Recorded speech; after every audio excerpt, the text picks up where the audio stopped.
Hi friends, welcome back to my channel awesome அரமா. இன்றைக்கி நம்ம சேனலில் ஒரு புது விளாக் தான் பார்க்க போகிறோம். கார்த்திகை தீபத்துக்கு எங்கள் வீட்டில் என்னென்ன வேலையெல்லாம் செஞ்சோம் அப்படின்றத பார்த்துடலாம். நேற்று பார்த்திங்கன்னா கார்த்திகை தீபம் ப்ரிப்பரேஷன் போயிட்டு இருந்தது. மழை பெஞ்சதுனால வீட்டில் உள்ள வேலையெல்லாம் ஓரளவுக்கு முடிச்சாச்சு. இன்றைக்கி காலையிலேருந்தே மழை இல்லை. சரி போயிட்டு கடகடன்னு போயிட்டு ஜாமான்லாம் வாங்கிட்டு வந்துடலாம் அப்படின்ட்டு முக்கியமான ஜாமான் மட்டும்தான் வாங்கிட்டு வந்தேன். அன்றைக்கி படையலுக்கு தேவையான மட்டும்தான் பூ, பழம், தேங்காய், அப்புறம் பொரி இதெல்லாம் வாங்க வேண்டியது இருந்துச்சு. அதை மட்டும் வாங்கிட்டு வந்தாச்சு. அப்புறம் வீட்டுக்கு வந்ததும் வடை பாயசத்துக்கு தான் ப்ரிப்பேர் பண்ணிகிட்டு இருந்தோம். அத்தை நாங்கள் வரத்துக்குள்ளேயே பார்த்திங்கன்னா காய்கறி எல்லாமே கட் பண்ணி வச்சுருந்தாங்க. கீரை செய்யலாம் அப்படின்ட்டு கீரையும் உருவி வச்சுருந்தாங்க. கடகடன் வந்ததும் குழம்பு மட்டும் வச்சுட்டு வேலையை ஸ்டார்ட் பண்ணினா தான் கரெக்டாக இருக்கும். ஏன்னா நாங்கள் வெளில போயிட்டு வந்தப்போ டைம் கரெக்டாக 3. அதுக்கப்புறம் நான் சமைச்சிட்டு அதுக்கப்புறம் நான் எல்லாத்தையும் ரெடி பண்ணுறதுக்கு ரொம்பவே லேட் ஆகிடுச்சு.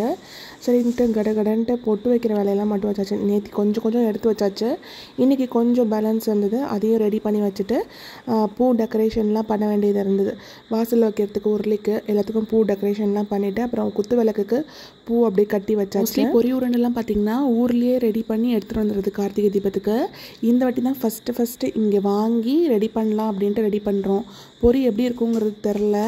அத்தை பார்த்துட்டு க்ளீன் பண்ணும்போது நல்லா இருக்குன்ற மாதிரி தான் சொன்னாங்க. அதை செய்கிறதுக்காக பொரி உருண்டை செய்கிறதுக்காக அத்தை எல்லாமே ரெடி பண்ணிகிட்ருக்காங்க. தேங்காய்லாம் நாங்கள் வரத்துக்கு முன்னாடியே கட் பண்ணி வச்சுட்டாங்க. பொட்டுக்கல்ல வதக்கிட்டாங்க. அப்புறம் எள்ளு கொஞ்சோண்டு வறுத்து வச்சுருந்தாங்க. இது எல்லாத்தையும் ரெடி பண்ணி வச்சுட்டு பொரியை க்ளீன் பண்ணணும். அது அப்படியே போட முடியாது, தூசிலாம் இருக்கும் அப்படின்ட்டு க்ளீன் பண்ணிவிட்டு அதுக்கப்புறம் பாகு கொஞ்சம் காய்ச்சிக்கிட்டாங்க.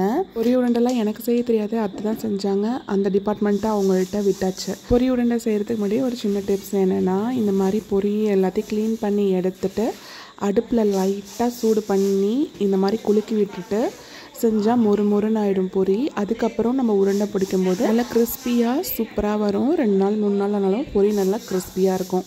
ஸோ அதனால் நல்லா ஹீட் பண்ணி எடுத்துக்கிட்டாங்க. இதுக்கப்புறம் என்ன எல்லாமே ரெடியாக எடுத்து வச்சாச்சு. எல்லாத்தையும் மிக்ஸ் பண்ணி உருண்டை பிடிக்க வேண்டியதான். எல்லாத்தையும் வறுத்த எள், பொட்டுக்கடலை, அப்புறம் வறுத்த தேங்காய் கட் பண்ணி குட்டி குட்டி பீசஸாக தேங்காவை வறுத்து நல்லா வச்சுருக்கோம். அதையும் போட்டுட்டு நல்லா வெள்ளைப்பாகை போட்டு மிக்ஸ் பண்ண வேண்டியதான். வெள்ளைப்பாகை போட்டு மிக்ஸ் பண்ணி உடனே கையோட உருண்டை பிடிக்கணும். ஆனால் இதில் உருண்டை பிடிக்கிறதுக்கு வரல. பேட்டை வெல்லம் ஊரில் கிடைக்கும். பேட்டை வெல்லம் போட்டால் உருண்டை பிடிக்கிறதுக்கு வரும். கொஞ்சம் டேஸ்ட்டும் நல்லாயிருக்கும். இது பேட்டை வெல்லம் இல்லை, உருண்டை வெல்லம் மட்டும்தான் போட்டதுனால உருண்டை பிடிக்கிறதுக்கெலாம் வரல. ஆனால் டேஸ்ட்டு சூப்பராக இருந்துச்சு. உருண்டை பிடிக்காமல் அப்படியே கிளறி சும்மா அப்படியே வச்சாச்சு. சரி எப்படி இருந்தால் என்ன, நம்ம ஸ்வீட்டை சாப்பிட்டா சரி அப்படின்ட்டு நம்மளுக்கு தேவை பொரி உருண்டை டேஸ்ட்டு அதெல்லாம் அப்படியே இருந்துச்சு. சூப்பராக இருந்துச்சு பொரி உருண்டை. மற்றபடி நல்லா கிறிஸ்பியாக சூப்பராக இருந்துச்சு. அதனால் இந்த வேலையை முடிச்சுட்டு அடுத்தது வாசலுக்கு கோலம் போட்டுட்டு விளக்கேற்றி எல்லா இடத்துக்கும் வைக்க வேண்டியதுதான். இதுதான் இருக்கிறதுலே ரொம்ப கஷ்டமான வேலை. கோலத்தை கொஞ்சம் பொறுமையாக போட்டுட்டு நல்ல வேலை மழையும் பார்த்திங்கன்னா இன்றைக்கி காலையிலேருந்தே எங்களுக்கு கொஞ்சம் சப்போர்ட் பண்ணிச்சு. சுத்தமாக மழை இல்லை. அதனால் கோலமும் கொஞ்சம் தைரியமாக போட்டு விட்டேன் வாசலில்.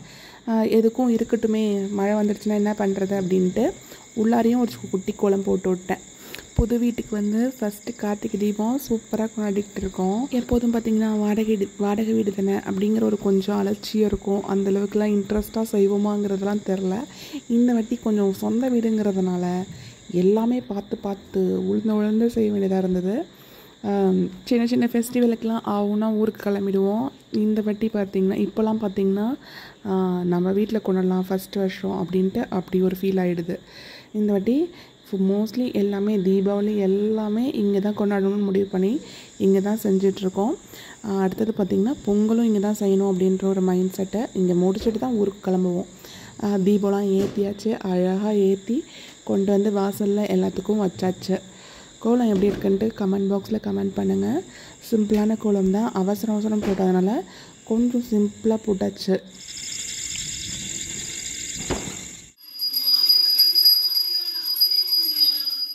கொடுங்க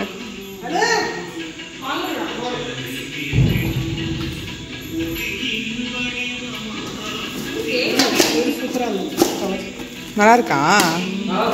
எதிர்பார்க்கவே இல்லை. இங்கே எல்லாத்தையும் வாங்கி சூப்பராக இருக்கு போல. மேலே மாடிக்கெலாம் போயிட்டு கொஞ்சம் தீபம் ஏற்றி வச்சுட்டு வந்தாச்சு. ஓரளவுக்கு மாடிலாம் 1, 2 ஏற்றி வச்சுருக்கேன். காற்று செம காற்று, அங்கெல்லாம் சுத்தமாக நிற்கவே இல்லை. 1, 2 மட்டும் ஸ்டெப்ஸில் கொளுத்தி வச்சுட்டு வந்திருக்கிறேன். ஊரெல்லாம் பார்த்திங்கன்னா கார்த்திகை தீபத்துக்கு சொக்கப்பானெல்லாம் கொளுத்துவாங்க. இங்கே அதெல்லாம் கிடையவே கிடையாது. அதனால் தீபாவளிக்கு மிச்சம் மீதி இருந்த வெடியெல்லாம் கொஞ்சம் வெடிச்சிட்டு டைம் பாஸ் பண்ணிக்கிட்டு ஜாலியாக பேசிக்கிட்டு உட்காந்துருந்தோம். லாஸ்ட்டாக சாப்பிட்டு முடிச்சுட்டு அப்புறம் என்ன போயிட்டு நம்ம எல்லாத்தையும் க்ளீன் பண்ண வேண்டியதுதான். கிச்சனே அப்படியே கடை பரப்பி செம்மையாக இருந்தது அலங்கோலமாக.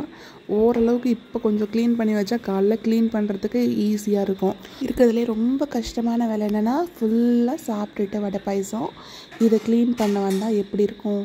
ரொம்ப கஷ்டமாக தான் இருந்துச்சு. பரவாயில்ல, ஓரளவுக்கு கொஞ்சம் க்ளீன் பண்ணி வச்சா தான் காலைல கொஞ்சம் ஈஸியாக இருக்கும் அப்படின்ட்டு க்ளீன் பண்ணிகிட்டு இருந்தேன். அவ்வளோதான் ஃப்ரெண்ட்ஸ், இந்த வீடியோ உங்களுக்கு பிடிச்சிருக்குன்னு நினைக்கிறேன். இன்றைக்கி டே ஃபுல்லாக இப்படி தான் போணுச்சு. இன்றைக்கி டே இப்படி தான் சூப்பராக போணுச்சு. இந்த வீடியோவும் உங்களுக்கு பிடிச்சிருக்குன்னு நினைக்கிறேன். பிடிச்சிருந்தா ஆசம் அரோமா சேனலை லைக் பண்ணுங்கள், ஷேர் பண்ணுங்கள், கமெண்ட் பண்ணுங்கள், சப்ஸ்கிரைப் பண்ணிவிட்டு பெல் ஐக்கானே கிளிக் பண்ணிக்கோங்க. அப்படியே நானும் வேலையை முடிச்சுட்டு போய் படுத்து தூங்க வேண்டியதான்.